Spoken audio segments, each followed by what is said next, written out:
bâtiment Mistral, je n'ai pas expertisé les anciens bâtiments qui sont adjacents sur la gauche du bâtiment Mistral.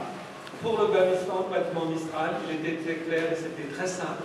Nous n'avons pas trouvé aucune trace d'amiante, ni dans les plafonds, ni dans les cloisons, ni au niveau du sol, puisque par exemple au niveau du sol, si ce n'est pas du carrelage, vous pouvez quand même avoir des traces d'amiante qui sont tout simplement dans les cols qu'on utilise. Ça n'a pas été le cas. Les cloisons, c'est absolument pas le cas. Et les toitures, il n'y en a pas non plus. Donc je veux dire, là, il n'y a même pas de longue discussion à avoir sur ce point, il est clair et net. Il n'y a pas d'amiante. Je peux vous répondre à un autre point qui est le système électrique qui est en place dans tout le local, puisque c'est ma formation de départ, où je suis ingénieur en génie électrique. Et effectivement, dans ce cas présent, le réseau est quasiment correct, c'est-à-dire que toutes les prises sont aux normes, tous les raccordements sur les disjoncteurs sont aux normes. Je ne dis pas qu'il ne faudra pas faire une petite révision du circuit, mais on peut dire qu'à 90%, il est totalement en état. Sur un troisième point, parce que c'est plutôt mon job, ma passion personnelle, on a essayé avec Michel Bastide, qui est architecte, d'analyser d'autres points. On a analysé le point du chauffage. Actuellement, le maire nous a dit qu'il dépensait à peu près 90 000 € approximativement pour le chauffage.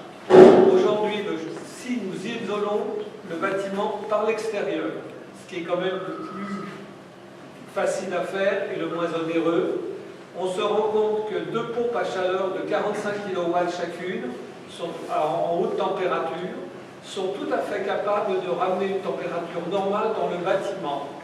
Les calculs que nous avons estimés d'électricité par an ne seront pas de 90 000, mais de 9 000 €. Ce qui n'est plus du tout la même chose. C'est normal, puisque la pompe à chaleur vous donne un coefficient de 4, et l'isolation va vous donner à peu près un coefficient de 2 à 2,5. C'est pour ça qu'on arrive à peu près à un rapport de 10. Le coût, avec Michel Bastide, nous avons regardé le coût d'une solution qui consistait à remettre en état le bâtiment. Il est clair que nous serons obligés de condamner l'ascenseur, qui n'est plus aux normes et qui ne permettrait pas du PMR d'accéder au local. Nous sommes arrivés grossièrement à un coût de 500 000 € pour refaire un bâtiment quasiment neuf, avec des faux plafonds, avec tout un système d'éclairage à LED, une isolation extérieure, et en refaire un bâtiment où sur les 3 étages, il est largement utilisable, évidemment respectant les normes de sécurité. Voilà à peu près ce que je pourrais vous dire. Et qui nous donnerait immédiatement 1000 m² de ça. Et voilà, évidemment, ce qui correspondra à 1000 m² de ça.